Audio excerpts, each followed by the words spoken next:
জীয়াই থকাটো প্ৰায় অসম্ভৱ হৈছে। সুৰা সুৰে সকলো বস্তুৰ দাম বাঢ়িছে। আমাৰ ৰাইজক বিনামূলীয়া চাউল দিছে, অৰুণোদয় আঁচনি দিছে, কিন্তু ৰাইজৰ পৰা পুৰা একদম কৰ কাটল বিভিন্ন বস্তুৰ দাম বঢ়াই যে এটা গান লিখিলে আমাৰ হিমাংশু দাসে চামুচেৰে দি আপোনালোকৰ পৰা বেলচাৰে লৈ গৈছে। বেলচাটো এতিয়া জেগা নাইকিয়া গৈছে। সাধাৰণ মানুহ এতিয়া সৰ্বশ্ৰান্ত। এই চৰকাৰখন বিজেপি চৰকাৰ সাধাৰণ মানুহৰ তেজ বহি খোৱা চৰকাৰ, সাধাৰণ মানুহৰ তেজ বহি খাই তেওঁলোকে চৰকাৰ চলাইছে। গতিকে ৰাইজ আপোনালোকে সকলোৱে এই কথাৰ উত্তৰ দিব লাগিব। এতিয়া প্ৰলোভনৰ ৰাজনীতি আপোনালোকে আৰম্ভ কৰিছে। অৰুণোদয় আঁচনিৰ ভুৱা পত্ৰ আৰম্ভ কৰিছে দিবৰ কাৰণে। দিছে নাই? পাইছে নাই? অৰুণোদয় আঁচনি এখন ফৰ্ম বিলাই পৰিছে আপোনালোকৰ মাজত। এইখন ২ নম্বৰী বুলি গম পাই নাই? গম পাইছে নাই ২ নম্বৰী? গম পাইছে? আমাৰ উজনি অসমত এইখনৰ ওপৰত পদুম ফুল লগাইছিলে, এইফালে হাতী লগাই দিছে। গুৱাহাটীত পদুম ফুলে লগাইছে কিজানি, ধুবুৰী আৰু বৰপেটাত হাতী লগাই দিছে। অৰিজিনেল যিখন ফৰ্ম সেইখনত অশোক স্তম্ভ থাকিব, দেখিব। সেইখন আগতে চৰকাৰী ফৰ্ম, যিখন চৰকাৰী আঁচনি তেওঁলোকৰ ফৰ্মখনত অশোক স্তম্ভ থাকিব। কিন্তু এতিয়া যিখন ফৰ্ম বিলাই আপোনালোকৰ পৰা ভোট বিচাৰিছে তাত পদুম ফুল আছে, নতুবা হাতী আছে। ধুবুৰী আৰু বৰপেটাত হাতী আছে।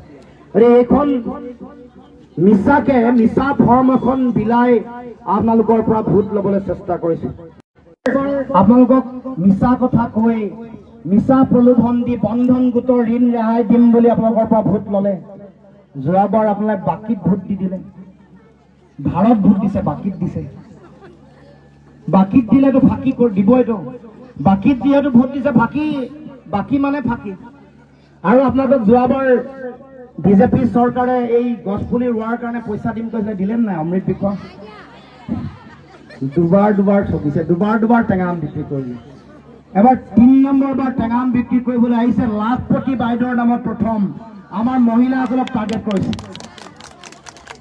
লাষ্টৰ ফালে দেখিলে যে লাখপতি বাইদেউ কোনো কাম দিয়া নাই। ৰাইজে লাখপতি বাইদেৱে এইটো মিছা ভুৱা প্ৰতিশ্ৰুতি বুলি ভাবি যিহেতু ওলাই আহিছে, এইবাৰ তেওঁলোকে অৰুণোদয় ফৰ্ম দিছে। কিবা দিলে লৈ ল'ব। এইবোৰ পইচা, টকা পইচাটো তেওঁলোকৰ নিজৰ টকা পইচা নহয়, চিণ্ডিকেটৰ টকা পইচা। কয়লা চিণ্ডিকেটৰ, গৰু চিণ্ডিকেটৰ, চুপাৰী চিণ্ডিকেটৰ টকা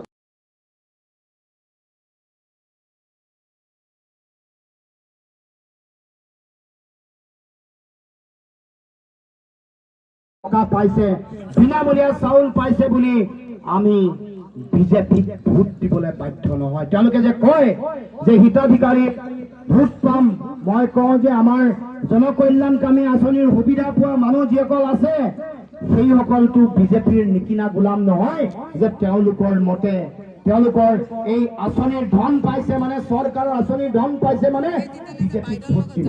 গতিকে ৰাইজ যি দিয়ে লৈ ল'ব, কিন্তু যেতিয়া ভোট দিবলৈ যাব সিদ্ধান্ত নিজৰ বিবেকক এবাৰ সুধিব, নিজৰ অন্তৰাত্মাক সুধিব, এবাৰ মগজুক সুধি সিদ্ধান্ত ল'ব যে আমি কি কৰা উচিত, কি কৰা অনুচিত, কি কৰিলে আমাৰ এই অন্যায় কৰা বিজেপি দলটোক আমি পুলিয়ে পোখাই উৎখাত কৰিব পাৰিম।